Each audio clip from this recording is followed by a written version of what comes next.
Hey everyone, welcome back to another exciting episode of Tech Productions. Today I bankrupt joined again by Adam and Nick. How's it going? We're doing this in one take, baby. Yeah, just one take. This isn't the second time we try to record this video at all by any means. It's been 2 weeks. We're back.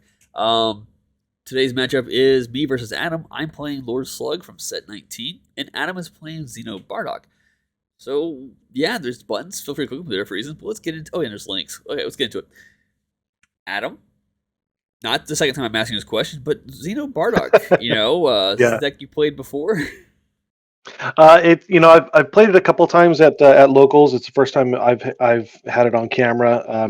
But it's one of my favorite decks. It's the only deck that I have almost at max rarity. It's very shiny, but I just love the Super Saiyan 4 aesthetic, and I think it does surprisingly well in the Zenkai format. It's been pretty successful so far. Yeah, it's definitely a very good deck. I've always put it on the level of AOD, which for an anniversary deck, I think it should be, which is really good. I don't think it's as quick as AOD is, but definitely, I'd agree. Yeah, it's definitely more. It has more lines of play when it comes to how to interact with your opponent's board than AOD does. yeah, absolutely. And the ability that you get on charge effects is really good too. Yeah, it definitely takes a little bit of practice just to kind of and you'll see in the video, you're in this particular deck. I'm still learning, so but it's a lot of fun. And like I mentioned, I'm playing Lord Slug from the latest set. We didn't have any. I still don't think we don't have. We have one green deck that's on the channel right now as well, but nothing. None of the yellows and pretty much none of the greens were touched from this the current set. So I figured if we're gonna go into New Year, might as well bring something we haven't seen yet, and that's Lord Slug, which is a deck you have to start with 6 life, not 8. I tried doing 8 just out of habit, but this deck likes to. After playing this past weekend, I kind of got more of an idea how to play this deck. You want to play the 1-drops, which have barriers that are protected, in order to draw a card or search top 3 cards for a Slug's army card. And then you want to use their combo effects from the battle area to either play cards from your hand that either are 3 costs of 1 energy, or play a card from the top 10 cards of your deck, which is a 3 cost, 1 combo cost. And then those cards right there, when they're removed from your battle area, you can use the leader's permit to place them into your Z energy, which is great when you awaken. And then you cycle a card from your Z energy into your drop area. But from that point on, those cards in your Z energy benefit you more because other cards are cheaper to play because they are in your Z energy. But you're not going to see that in this match at all, because this is Bardock. I have to play completely different, and I side a couple cards differently for this matchup. I wanted to make sure I was able to do certain plays when the time came. And we'll get to those plays when those turns come along. Yep. So turn 2, I've already got my opponent down to 6 life. I'm an incredible player. I should be winning regionals all over the place. You are very well positioned. That's right. So the like Bancroft said, every time that I put one of these multicolor cards into my energy, they have different effects. That Gohan actually has an effect that takes a marker off of Unison. Unisons haven't really been around a whole lot in this last format, but it is a double striker, which is really nice for 2. So you can't really shake a stick at that. Yeah, and we did notice that SS4 Bardock was one big archetype that had good interaction with Unisons. It was able to just remove markers for free, essentially. And granted that Unisons aren't really prevalent anymore, I still think the archetype is very well contained, and it does a lot of stuff to where you can be fine without having that ability. It's just a nice little bonus, essentially, compared to what it does. Yeah. And even on the leader on my awakened side, I am able when I swing, I am able to pull a marker off of Unison, but it comes with an additional effect for that, so it's not like a wasted effect on the awakened side, which is really nice. Yeah, that's what I've always about. Like, I think the last time I played Bardock was before Z decks were a thing, but it came. I remember it came in really handy against a lot of Unison based decks when I did play it that one weekend. Well, even in the Zenkai format, I mean, there are a lot of really good Z cards or Z battle cards in yellow that are very cheap to play. Oolong is one of them. I actually really like the Krillin blocker as well, and in many cases, the yellow energy doesn't get used a whole lot in my particular build. So having that extra energy that would kind of go by the wayside otherwise, being able to get a Z battle card out that could potentially either block or take on the power of another card in play is really beneficial in this particular format. So here I'm able to awaken because I did come up with the cards off to play a 3-drop 1 combo cost card from my hand, which is the crit one, which I think that one also has successor and something with battle cards, but you don't have any battle cards. I really just wanted the crit pressure, but I also needed another card for my next card's interaction. Unisons that could draw without having another way to deal with them are very strong. And truth be told, I think we talked about this like a couple weeks ago with Jimmy. Unisons aren't really a thing right now, like you mentioned earlier, Adam. But the Smoke Dragon card, like I'm not gonna in a current meta where Unisons aren't really a thing at all. I don't feel like I need to place those in my sideboard half the time.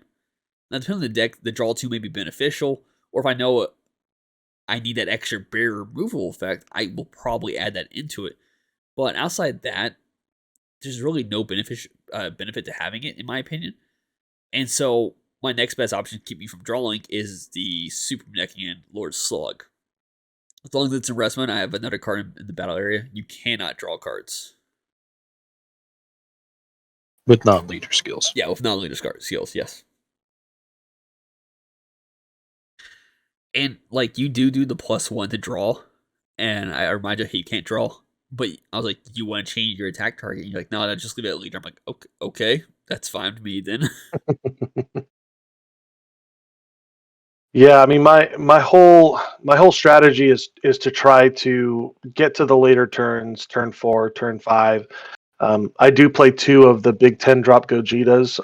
That essentially, when you play it, depending on what colors you have in your energy, you get different effects. One of those effects is to take one of your opponent's life right just on the on play. So I'm trying to get you to that place where I feel like I can drop that down and be able to get you there, which is also a quadruple strike, which is nice. Yeah, it's a really good card. And here we're just going over the leader's awakening / the leader's backside abilities, because it does specify on the awaken, it as long as you have, I think, the 4 colors in your energy or something like that, or 4 Yeah, colors energy in battle area, you're good. But on the leader's backside, it does specify for every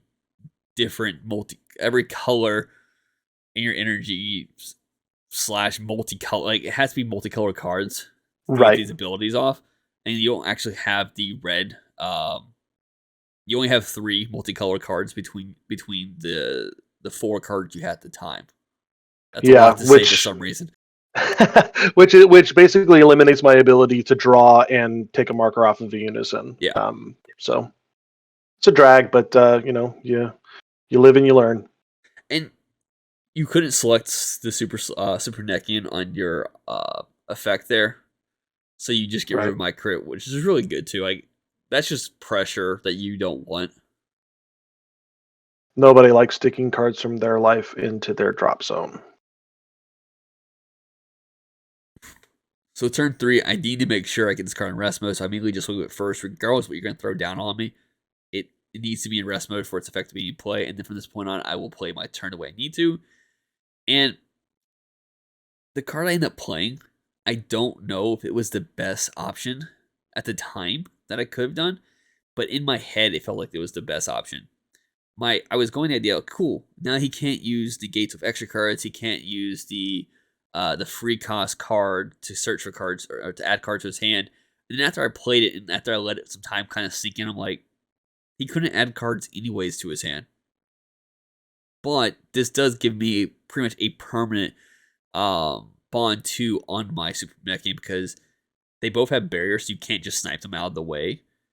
And so at this rate, if you want to be able to draw cards, you have to actually attack my Slug. Yeah, in the right matchup, that SS4 Goku is huge.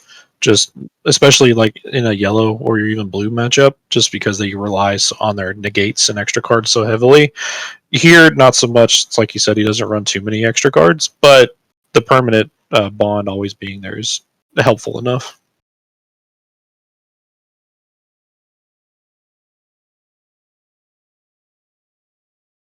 So after swinging to Alright. leader, I just kind of just pass my turn there and let it go to you. Now, before you come at me in the comments, yes, that Vegeta is supposed to go to my hand from my warp at the start of my turn. We do fix it later. Little spoiler alert. But here I throw down this amazing addition to the deck, which is the SS4 Gogeta 8-drop. It is a huge boost to the deck. It gives my leader 5K, gets rid of some of your stuff. It's a nice big beefy 30K double strike. Now, I didn't at the time add that 5K, but Bancroft, being the gentleman that he is, went ahead and read the card so that I could know my plays. I don't read it until my turn, though. And this goes to the thing I've kind of like discussed with Nick before in other videos, just outside of recordings, where I just bounce from so many decks every week. It's hard for me to keep track of every single card and every single card's effect. And I felt like after you had passed your turn, I felt like I was missing something, so I went ahead and reread it again, and I realized, oh, you should have had another 5K on that thing. Here, conveniently enough, I had the Secret in my hand, which benefited me a lot. Like, you swung with your Gohan. I said block, you say combo, or I'm going to pay for the effect. I'm like, hang on, I can still do things. Give me a second. Mm-hmm. And I went ahead and played Super Combo to tap down your 30K blocker because I did not want you swinging at my Slug with that.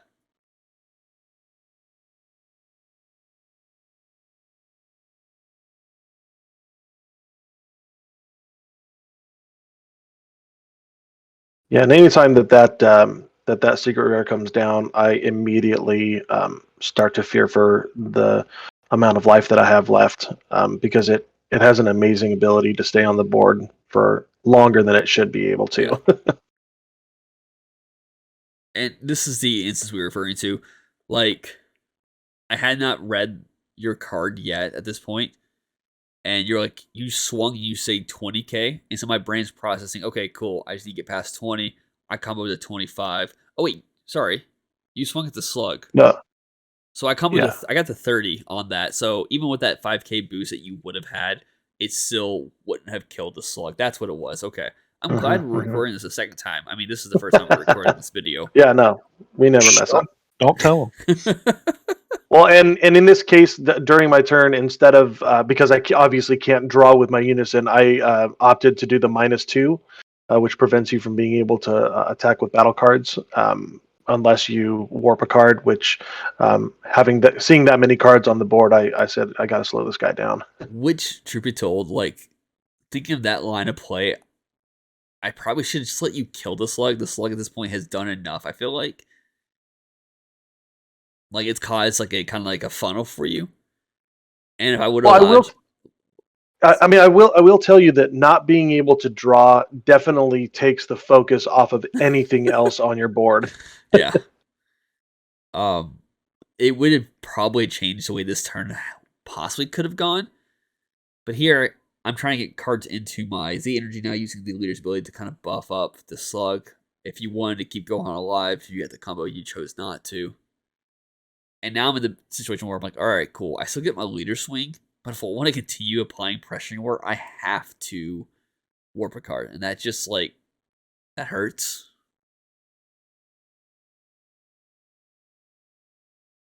It seems like that deck does draw quite a bit, though. I mean, did you notice during your evening having a lower hand size, or is it pretty big? I felt like there were times where my hand got kind of low, but that just depends on what has happened so far. But draw wise, I have to pitch one card to draw two, so I'm always still getting a +1 draw. But there are cards in this deck that allows you to, on swing, you combo a card from your drop. So initially, the cards I'm discarding are the cards I want to be comboed off of in later turns. And I will say here, making this counterplay was probably the best thing, the second best thing besides the -2 you could have done this whole match. Because on play, that card would have drawn me a card, and I would have felt comfortable swinging with my Secret Rare into your Gogeta, which would give me another draw. Yes, I would have to warp a card, but I still would have drawn 2 cards, so I would have had more options to get rid of. And then I could have comboed that one drop off, paid 1, and hopefully played another card from my top 10 of my deck, which either could have been an Anzilus for a blocker on your next turn, but you counterplaying that kind of just shut all of that down. Yeah, and at this point in time, I've got the card that I want to have in my hand. I'm trying to get you down to 1 life, and try to do some shenanigans to kill you ultimately. But you gave me a flying Nimbus, so now I've only got 1 more attack with battle cards. So yeah, and I mean, you have a 30k on board, which I was so hoping you went to go do that swing. You hang on, and I'm like, dang it. Yep, because that Gogeta is a double strike, so I could possibly end the game here. You only combo up to 50, I think, and I will pay 1 for a Final Flash to blanket skills. The question is, did I want to continue comboing cards off? Well, my hand at this point was not the greatest. I decided to just take the 1 damage and just hold off for the rest of the game because you couldn't attack anymore. But you dropped this card, and I say before I even grabbed the card, I was like, this is 1 damage, doesn't it? And I grabbed it, just kind of read it off. I'm like, yeah, okay, you got it. I can't do anything. Yeah, it gives me effects for different colors, and one of those effects for having a red card is deal 1 damage. Yep. And I mean, that sometimes it comes out that I think I've won games that way too. So like, it's just karma coming back at me.